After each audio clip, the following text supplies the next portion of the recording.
Now we'll go to the set position. The set position is where the feet, both feet are in front of the rubber and they're parallel. And the pivot foot is in contact with the rubber.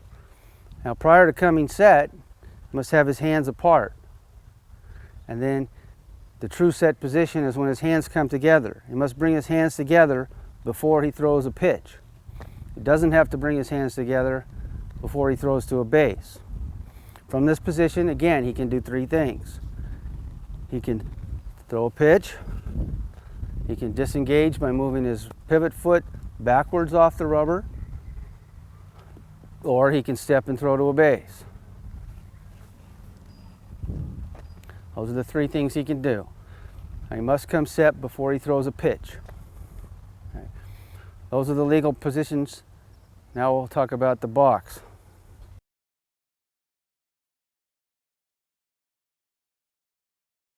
Now we're going to talk a little bit about balks. We're not going to get into real serious detail here. I'm going to give you the overall simple view of it.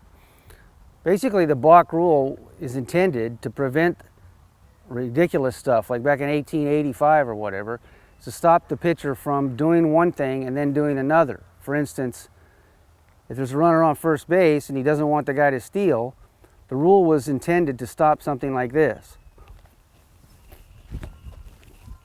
Okay? Where he starts to pitch, actually goes through the motion, and then the runner might take off, and then he turns around and throws. Right? And that's an exaggerated example. Nowadays, nobody does anything like that because they try to get away with it and try to deceive the runner as to when he's going to throw the pitch and when he's going to throw to the base. So that's an exaggerated example.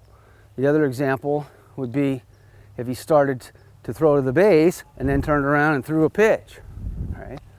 Now again, that's an exaggerated example, but that's what the rule is for. It's to prevent you from starting one thing and doing another. It's also, he can't step off the rubber, step back on and quickly pitch. Or step off the rubber, step back on and quickly go to a base. The purpose of the rule is to make sure that he starts or finishes what he starts. Right? So if you start to pitch, you got to finish. If you start to throw to a base, you have to finish. If you start to disengage, you have to finish. It's really pretty much as simple as that, and it's a judgment call. So the umpire has to judge at what point he started his pitch, in which case he would have to finish it. Or what time he started to go to a base, he would have to finish it. So those are the three basic things. Typically what happens is, if a pitcher is standing here like this, and he lifts his foot up and puts it back down, that's going to be a balk. Well, and why is that? Well, he started to do something. We don't know whether he was going to go to a base or to home yet, but he didn't finish it. Right? So that's what balk means, that you interrupt something. So that's one example of a balk. Another example is when he turns like this to look at first, and then he comes back and throws a pitch. Right? This turn would mean that he was starting to throw to the base, and then he interrupted it to throw the pitch. So it's a balk because he didn't finish what he started. If the pitcher lifts this leg up and goes back down, right? Same thing. We don't know if he was going to engage or what he was going to do, but he didn't finish it. Okay? Again, there's some things that are technically in the rule book that are not judged that way in the real world anymore. He's supposed to step and throw to a base, which means if I want to throw to first base, I can't do anything that looks like my windup or the start of a pitch. I have to step and throw there. So the very basic things, if you watch my footwork, okay, the minimum thing that he has to do is step and throw. And he must step ahead of the throw. He can't do that. Right? He's got to step in the direction. Right? Now, in the real world, they try to cut that down to as small as possible. So the minimum that he has to do is get some distance and direction toward the base. So if you look at my front foot, the foot has to come off the ground, move and land in a different spot from where it started. So my front foot has to at least do this. Okay? It has to come up and drop in a different spot.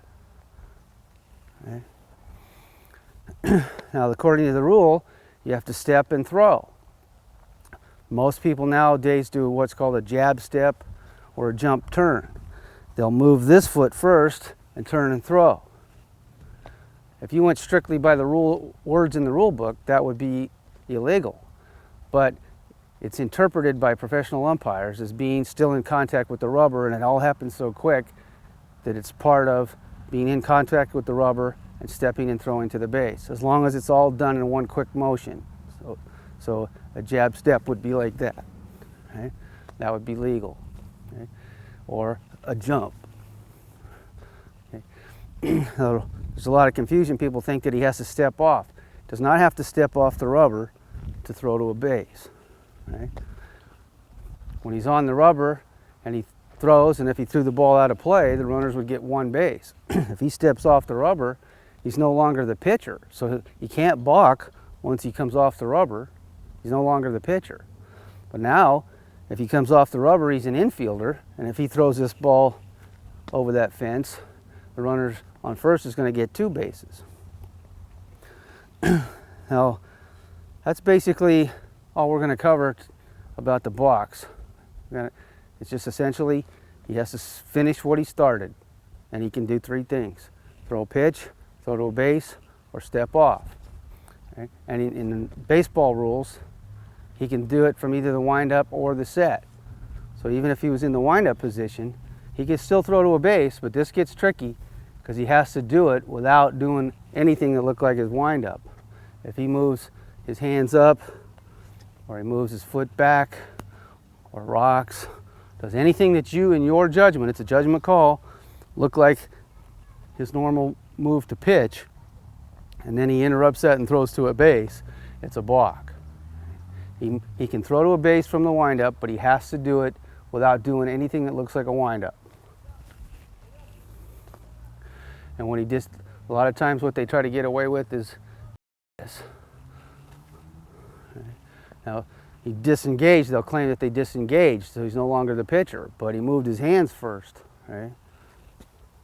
This motion is part of the pitch, so that would be a balk. If he just did this, it'd be all right. Okay? You can't do any kind of movements that would look like a pitch at all.